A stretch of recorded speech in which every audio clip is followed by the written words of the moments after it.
For full accident management support, including motor replacement, repairs and personal injury compensation claims, just search G4 Claims today.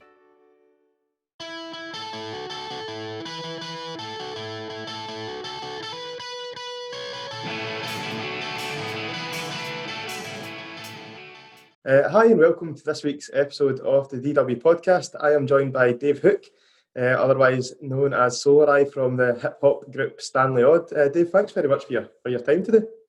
How you doing, man? Yeah, no, my pleasure. Great to be here. We were talking before we started recording there. I'm very impressed with your studio setup behind you. It's kind of... I already had a working space, really, man, before lockdown, but it became a bit more necessary, a bit more kind of immediate once we got ourselves into that situation. So it's kind of just grown into a space where I can work. How's that been for yourselves in terms of, you personally and also Stanley Odd? Because it's such a strange time for everyone, especially in music, but it has had to make people adapt, hasn't it? And think of new ways to create as well. It has, man. I mean, there's loads of angles to it, isn't there? In terms of the live stuff, obviously, we, like most other bands, lost a lot of work this year because nothing has really been able to take place. So for us personally, we had a small venue tour planned for Easter. We were looking forward to a summer of festivals. We were actually planning, our album was meant to come out this week and we were meant to be doing a bigger tour. So none of that's happened. So the live industry obviously is in real disarray, but at the same time, lots of interesting things have come out of it in terms of like distance collaboration and things. Sure. I've done some cool projects where I've ended up having to do the bulk of them with people talking over Zoom like this, and then you go away and work on a bit, and then you sort of and figuring out how you can actually write and maybe even film bits when you're all in different places. Totally. So that's been an interesting bit of it. It's been quite cool. How does that work, Dave, then? Because obviously all the shows have been postponed this year. Are they just getting put onto next year in the hope that everything's fine by then, or is it? I mean, yes, we'll need to see what happens, man. It's going to be the next few weeks and months, I think, will be quite telling. So for us, certainly, we put the album release back until March next year, and we had to reschedule dates that were initially in April. They were rescheduled to September. They've now been rescheduled to March, and we're looking at whether... Panicking about that, I know, about how that might happen. It also kind of allowed us to do a different approach to releasing music altogether. So instead, we've been putting these singles out every 6 weeks, which has its benefits in terms of being able to spend more time on individual songs. Normally, I guess you would do 2 singles or something like that and then an album. Sure. And doing a number of singles. Because the other thing is we finished the record in lockdown, so we were close to finishing it anyway. And then the first month and a bit, we had a really productive period where everybody was sort of recording their own parts and sending them to Samson. He was mixing and producing them. We had to post a microphone and an interface to Veronica, and she did her vocals on her own and stuff. And there was a lot of kind of excitement about that as well when it was all coming together. So, I mean, the record's done. So it's just like trying to find new ways of releasing it.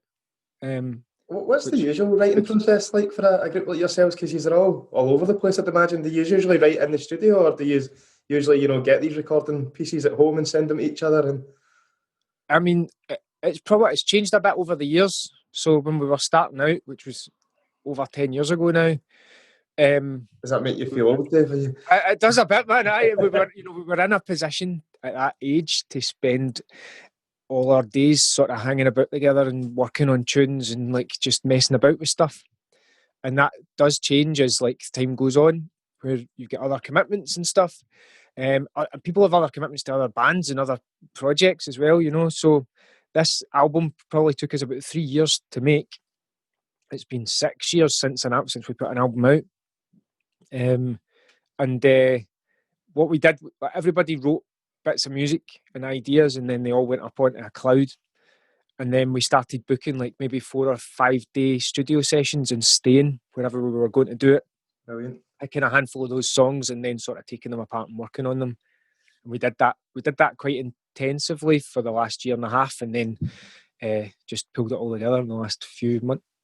That's exciting. What are you thinking for the release date of the album then? Have you got an alternative from this week, or he's? I mean, well, it's supposed to be some point mid-March. I think we do have a date. I can't remember when it is, but we're working towards the first couple of weeks in March, really, for getting it out. And I think there'll be another single at the end of October, probably one more before Christmas, and then another one again before the album. So hopefully 3 more singles, because then it's really nice to be able to do like a video for every single like this, which normally we wouldn't have that many of them, and actually spend time talking about more of the songs, rather than you can actually expand the narrative around a lot more of the songs, which is nice. You touched on the videos there, Dave. Obviously, your most recent single, Killswitch, the video is brilliant, and you've tied in with Panda, who's for those that don't know, a graffiti artist in Glasgow who's quite famous for the big heads that you'll see around. Yeah, totally. The song itself's absolutely brilliant. It's fantastic. Cheers, man. Thank you. But I think in terms of that song, for those that haven't heard it, it's on YouTube, Spotify, iTunes, all the usual places. But it's called Killswitch, and I just wanted to ask you a wee bit, Dave, about the writing process for that, because I think it's so relevant to just now. The lyrics there are so hard hitting, and it touches on so many different things from, what I think certainly in Lanarkshire. I know you were originally Fairdrie yourself, but it touches on cheap cocaine, and I think that's a massive problem across Lanarkshire and for youth culture there as well. All the way through to things like the Palestine struggle as well, and it's a really, really interesting piece of work that you've done. I'm pleased with how that tune turned out. It was actually written. Bits of the lyrics have been written at different points over the last 2 years, probably. So sometimes some of the songs, it's like got a piece of music and it all happens and it's all come together quite quickly.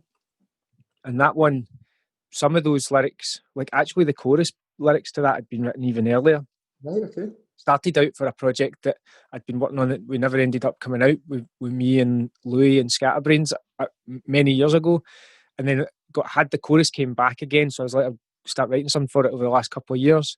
So some of the commentary's been in for a while, and then other bits have been written more recently, and then the last bits were actually written in lockdown. So it's like spanned quite a long time, but a lot of the same issues also come round again and again, And one of the things I like about hip-hop writing is you can do this sort of broad scattershot social observation stuff, and you trust the listener to be able to sort of reassemble it and make sense of it in their heads. Do you know what I mean? So you can talk about Palestine and the Amazon rainforest and consumerism, and then cocaine use and public services disappearing and all these sorts of things. And we as human beings are more than capable of reassembling that as like a broad kind of overview of the things that are going on round about us. Of course. I think you've hit the nail on the head there. It's hip-hop. It's always as well been, in my opinion, quite deep-heated or deep-seated with, politics as well, be that hip-hop in America or be that hip-hop across the UK. And I suppose you've always had in the underlying tone of your writing is, that sense of community and that sense of togetherness as well. And I think that really shines through in this song, all your songs, but this song more than ever. Yeah, I think you're totally right, man, about the politics and the community and the cultural commentary. It doesn't have to be overt political commentary, referring to specific political acts for it to have political impact. Everything around us is affected by politics, and hip hop lends itself to talking about your community and where you come from. That's one of the big disconnects, I think, for people that don't know the genre or don't know the musical community, where because of hip hop's sort of global success as a commercial form, people don't necessarily, until they engage with it, realise that it's always about your roots and it's always about sort of local referencing and storytelling. And that's again, I think why people think or have thought and still probably do that hip hop people can't make hip hop in Scotland, because if you think hip hop can only be this sort of commercial, limited sort of version of it that might seem all about sort of braggadocio and commercialism and all these sorts of things, then you think that doesn't really equate in any way to our life experiences in Scotland. It's an interesting point there that you make, because that over the years, you've mentioned that you guys have been going for, 11 years now, over 10 years, and there has been a bit of a stigma with Scottish hip hop, certainly from the outside looking in, as to what are these white guys doing rapping, or why are these people doing this? That's an American thing. And for me, yourself, the likes of Young Fathers as well, you've kind of flew that flag for Scottish hip hop, so to speak, and it's probably inspired so many other young people to get up off their arse, so to speak, and get out there and make music. I think it's interesting to see when you work. I work in community projects with young people, and I work in songwriting projects in prisons as well as teaching in more formal sort of educational circumstances at universities and colleges and stuff like that. And young people, there's hip hop opens doors for young people to express themselves, and it is that sort of disconnect first of all with a wider sort of Scottish culture, I think, where people say the exact same things that you've just said, the barriers between like people's perceptions of hip hop and what hip hop's there for. Yep. And the thing for me is that hip hop has always been about local representation. It's always, it started out in the South Bronx, like one borough of New York City, and it was about telling the stories that represent the geography of where you come from and the lived experience. And those are the things, the core elements, I think, that really resonate with people everywhere. But it does take a while to sort of filter that through and then reinterpret it for your own cultural experiences and then find ways of sort of making it work. Over the years, what barriers have you, or what have you seen has been the main barriers to, to your growth as a group, or even to, getting certain gigs or getting on certain bills? Because I'd imagine in the early days, there's lots of people thinking, what are these guys doing? This is new. I've never heard this before. It's strange. I'm not too sure about this. I think the initial barriers that still exist some places are people don't know what to do with it. So, because you don't fit into any neat little category or box that people can go, and because hip hop has historically always been an underground culture in Scotland, there's not a existing infrastructure for media and for airplay and for labels and all these things that exist elsewhere. Yep. So it's been a slow process of sort of integrating into a larger music community. And I'd say that's been some of the barriers. I mean, Stanley Odd, we were lucky in that when we started out, we started to get some festival bills. We were put on by some good people on festival bills, and the doors that opened for us initially were probably because we were a live band as well as a hip hop act, which meant maybe we got the doors opening for us a little bit, where if it had been traditional DJMC thing, they weren't there yet.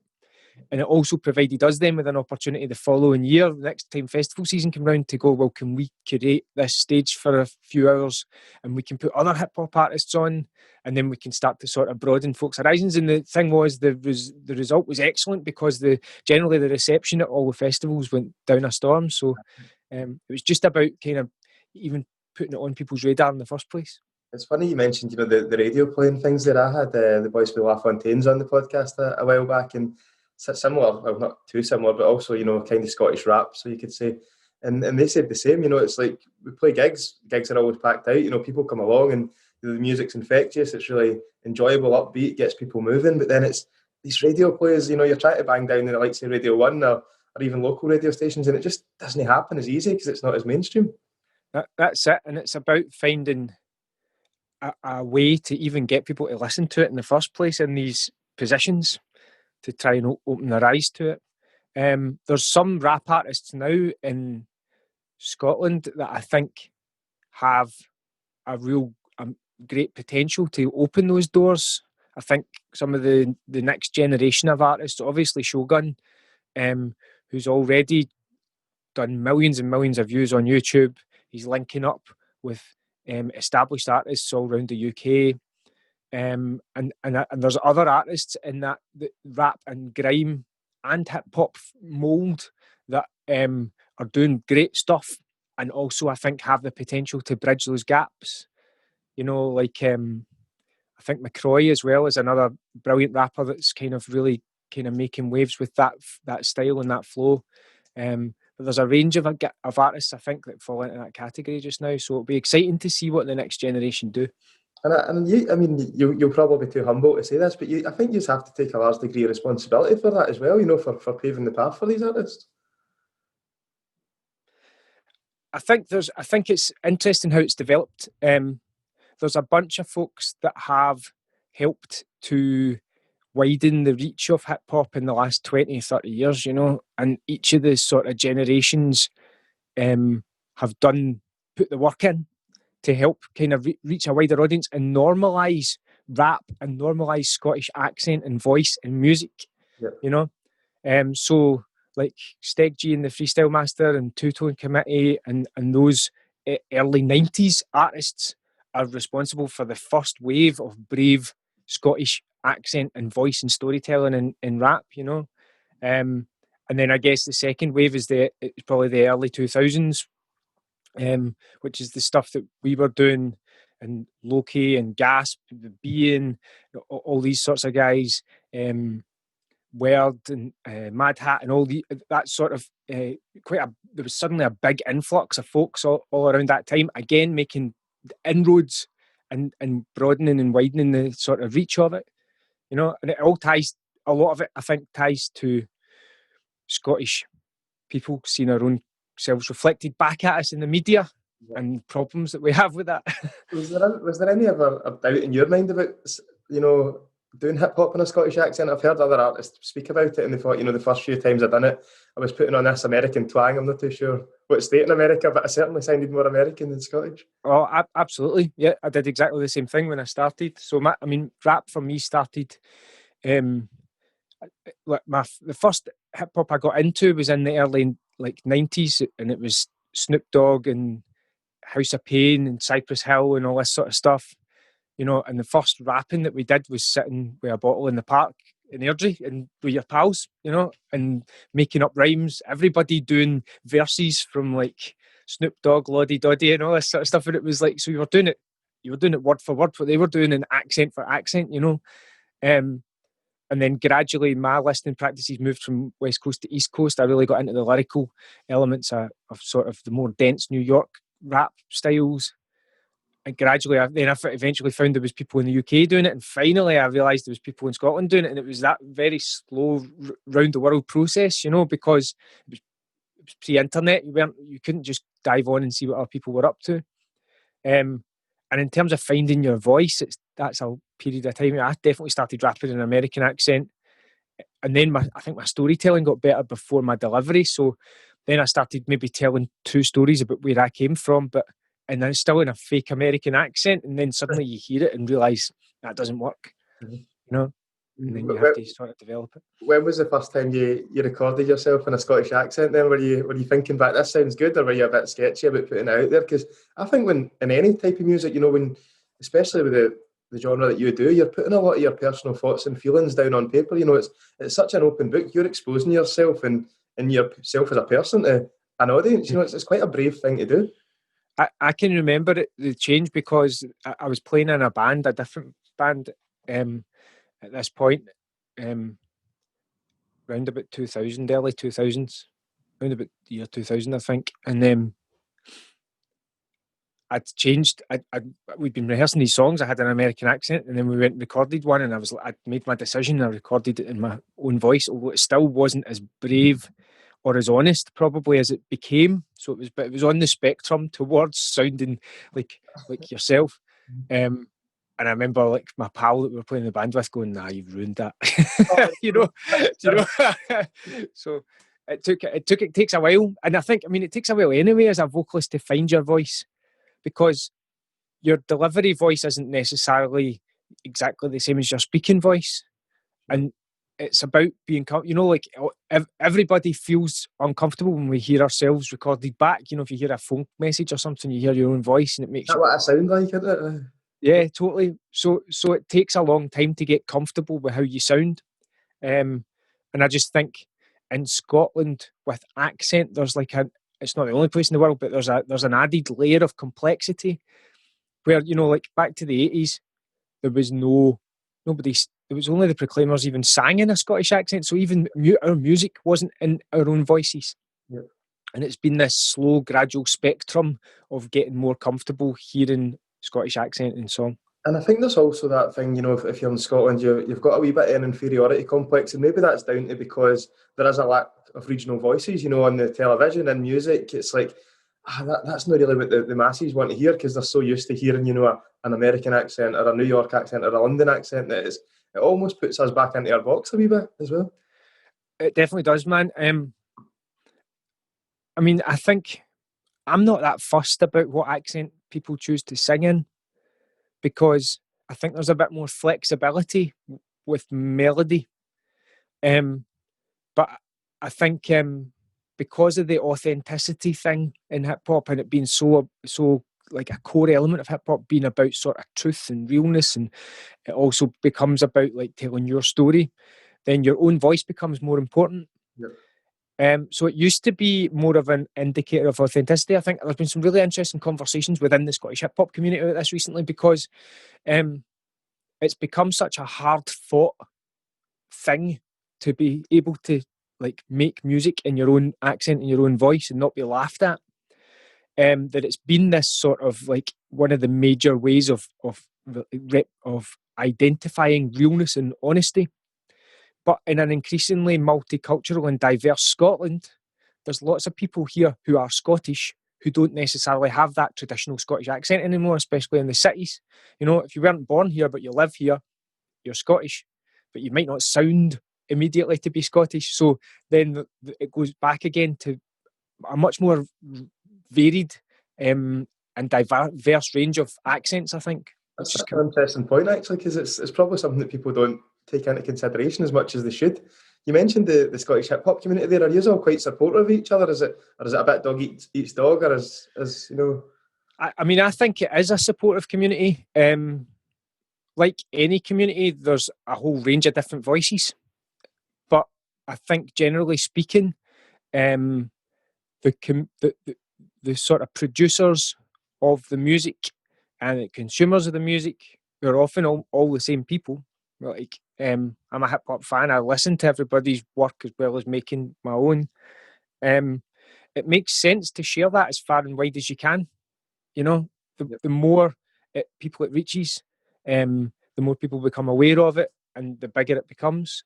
That's it. So, there's something really nice about putting your arm around somebody as well and saying, listen, if we all help each other out here, we're going to get a wee bit further in life. And I think you see that often from different, I'm trying to think of a good example just now, but there's often little cultures in different places in the world where, music all spurs out of that place. You can go back to Detroit where, certain dance music or whatever, and it looks as if these people have supported each other to get that bit further. And if they didn't, then they might just be pissing in the wind. It might just be one person and it's a bit odd. So especially in something niche like hip hop, it should be something that I think you should be all shouting for each other.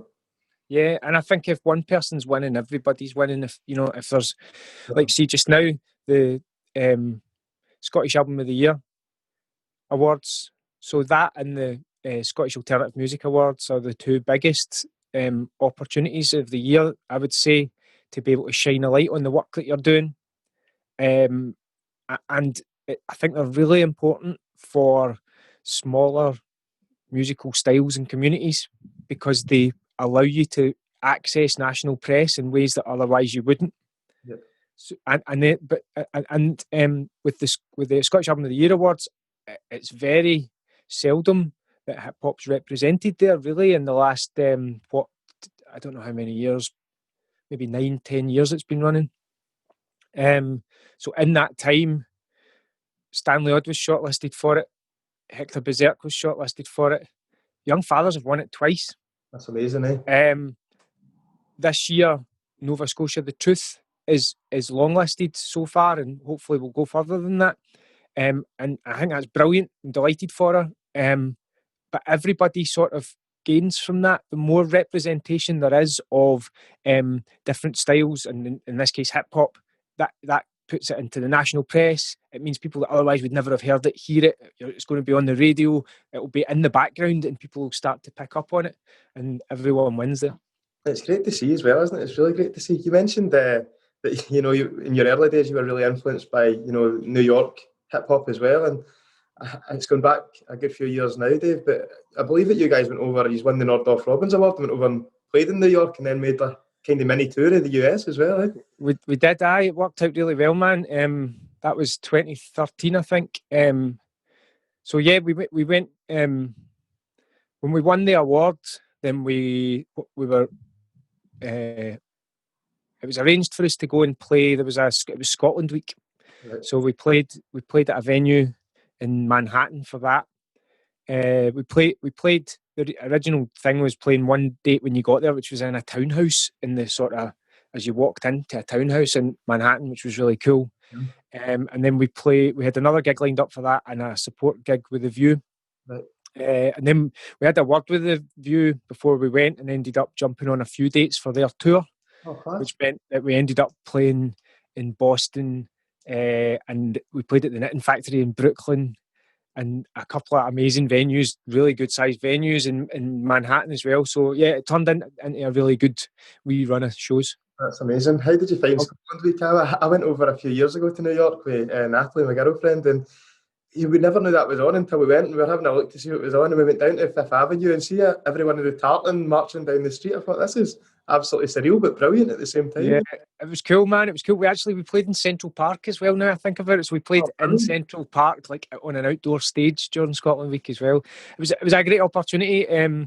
It was amazing to play some of the venues because they're some really classic venues. From a hip hop fan's perspective as well, it was nice to play in Brooklyn.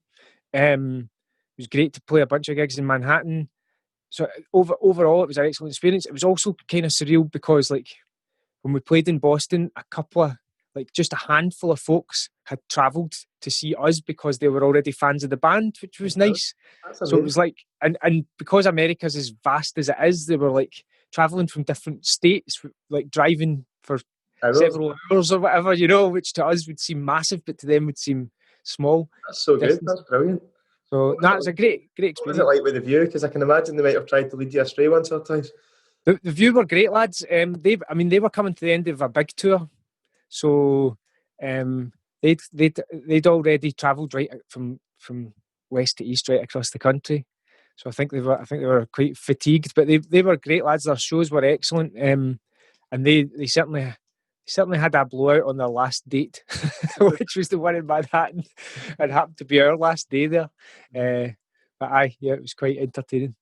Then was it the year after? Was that 2014? That obviously your next album came out, and from the outside looking in, Dave, it seemed that 2014 was just a total roller coaster for you guys, like constantly on the up, especially the independence referendum. I almost feel that Son of OTGS became a unofficial anthem for that campaign. And I actually listened back to it. This might sound a bit pathetic for those that voted no, or for those that are listening from outside the central belt of Scotland. But listening back to that song now, I still get quite emotional because it reminds me of a time where people put so much time and energy into a campaign and were left with a bit of disappointment. But that song that year for you as a band must have been absolutely huge. It was a bit of a roller coaster that year, man. I mean, we also put out, we worked too hard in a lot of ways. We put out an EP in Easter, and then we put out the full album in November, and we were touring constantly. We were playing non-stop. And then obviously as the indie debate sort of gathered pace, there was more and more calls for conversation about it. And we'd been writing about it since, like, for 3 or 4 years. Put out marriage counselling in 2012 and anti-heroic. So I've been writing songs about this way back years earlier, and I'd been sort of discussing it and engaging with it. And obviously it really gathered pace towards September 2014. So it was an amazing experience, I think, for everybody in Scotland, and certainly for everybody that was involved in discussing it and answering questions about it and playing to people about it. It was also exhausting and exciting, exhilarating, terrifying, all these sorts of things going on, and it really did build for us. It was great to play the Usher Hall a couple of days before the vote. With some other excellent bands, and you could really feel the momentum. Rabbit and the likes, wasn't it? Aye. Yeah, Fighting Rabbit and Mogwai, Franz Ferdinand, a bunch of others. Yeah, no, it was a great night. And then obviously, like you said, there was that feeling of deflation afterwards of just like not really knowing where to go next. I think it took me a long time to get over, longer than I realised, to get over the result. Yeah, so it was an interesting year.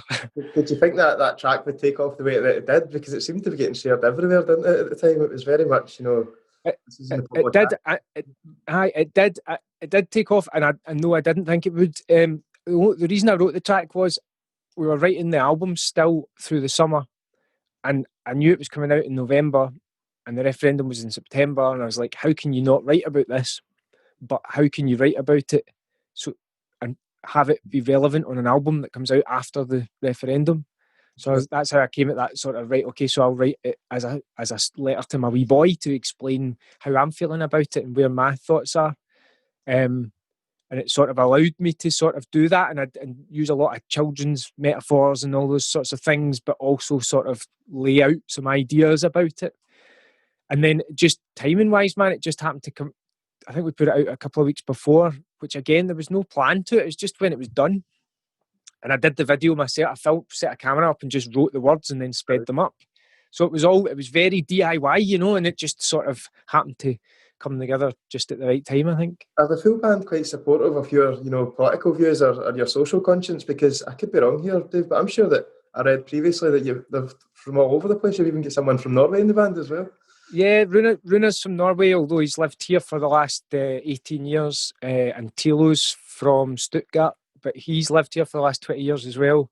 And yeah, the rest of the band are originally dotted from west to east across central Scotland. Everybody's got their own diverse opinions, man. There's some robust debates sometimes within the band. But that's good. That's all good. And certainly I would never put words into other people's mouths, I think. But at the same time, they know the songs before they're coming out. So if anybody's got anything to say about them, they're welcome to. And I think it's such an interesting thing as well because, I've played in bands myself and I know sometimes if you took lyrics to someone, they might say, we're not putting this out as this band. And obviously you had a solo project later. I wasn't sure if that was maybe something to do with this gives me more opportunity to express myself on my solo album that I wouldn't actually say in a Stanley Odd record. I mean, the solo album did do that. Not so much about lyrical content, but I think in terms of stylistically, it just allowed me to do that more like straight up hip hop approach to stuff. It's got longer verses and shorter choruses, and it's got bars for bars' sake. Sometimes there's some tunes where it's like you're just enjoying the wordplay and the rhythms and patterns and things that maybe I wouldn't do with a Stanley Odd track, or I might be like with a Stanley Odd track, maybe we'll keep this to 16s, but here I can do 24 or 32 bars a verse or things like that. So it definitely allowed those options. It's funny because, I mean, like on paper, Stanley Odd hasn't released a record for 6 years, but we put the Solareye record out, which was very much, for me, still a Stanley Odd project in 2018, and so, and then we did, actually in 2016, I think, when we put out It's All Gone to Fuck, that was when we were sort of gearing up to do the record, and then it took a bit longer. So everybody's been working on projects. It feels like for us, although 6 years have passed since an album's been out, we've all been still busy doing and making things. It's just the projects have maybe changed a wee bit. It was probably about 6 years since the Chase Yirself record as well, wasn't it, the EP? Aye, yeah. I mentioned Frightened Rabbit there, and Scott obviously done the artwork for that, I believe. Is that correct? That's right, aye. It's one of my favourite, if not probably my favourite bit of Stanley Odd artwork. So that was Adam, our bass player, just mentioned to Scott, do you fancy drawing a Scabby Doug for us for this single? And then it just came out like that. I don't know if I've got it. I've usually got a copy on my record player somewhere.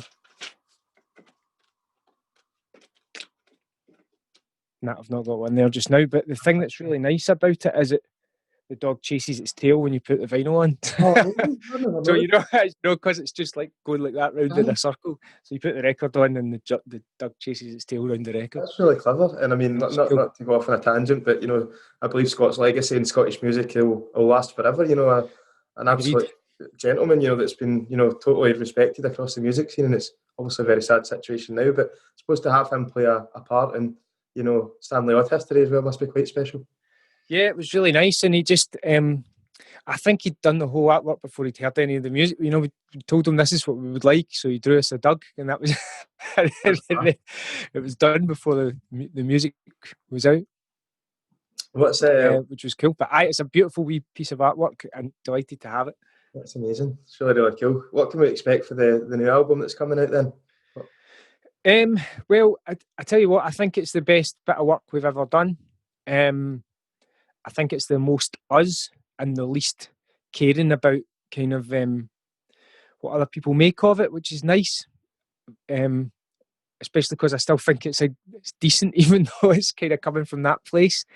The album's going to be called Stay Odd, which sort of sums up the whole sort of resilience and staying true to being weird, wonderful, and awkward outcasts that I think everybody is. That's sort of that resonant weirdness, and people will have heard a fair bit of it by the time it's out. So it's a 14-track record, but we've put out 4 so far this year, and we'll do another couple. You know, so I reckon we'll have 6 or 7 of the songs out as singles before the album comes out. And I think the Odd's a great slogan for you guys as well, isn't it? It's almost been the reoccurring theme from your inception right up until the current date. And, you know, you've had it on merch, you've had it obviously in the new video as well, and the graffiti and stuff. It seems to really fit your mould.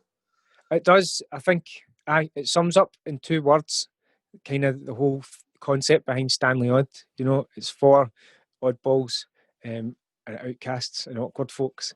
And everybody, it's the universal oddness that everybody can feel, sort of thing. That's the idea behind it.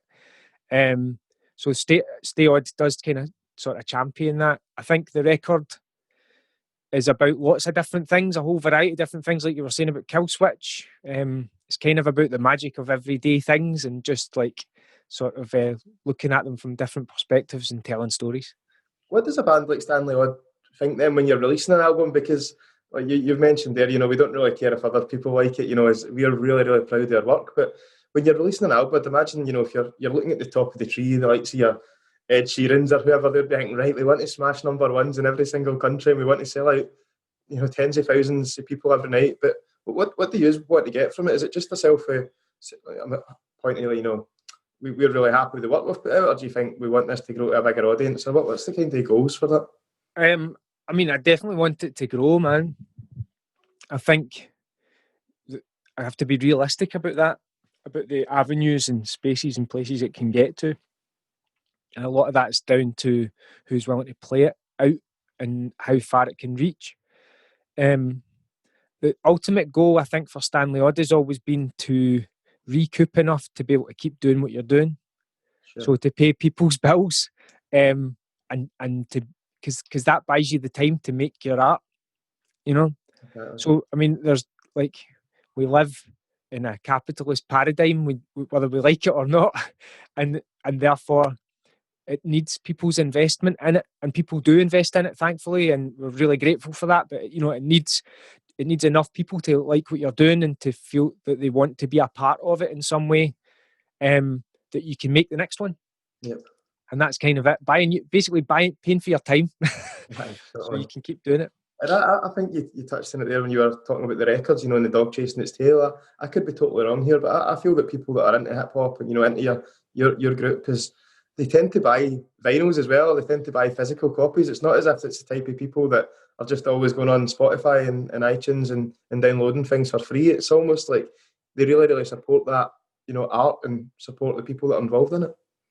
I think the best thing is to be able to have a percentage of your fan base that are willing to and interested in having the physical product, because music has been devalued so much now, man.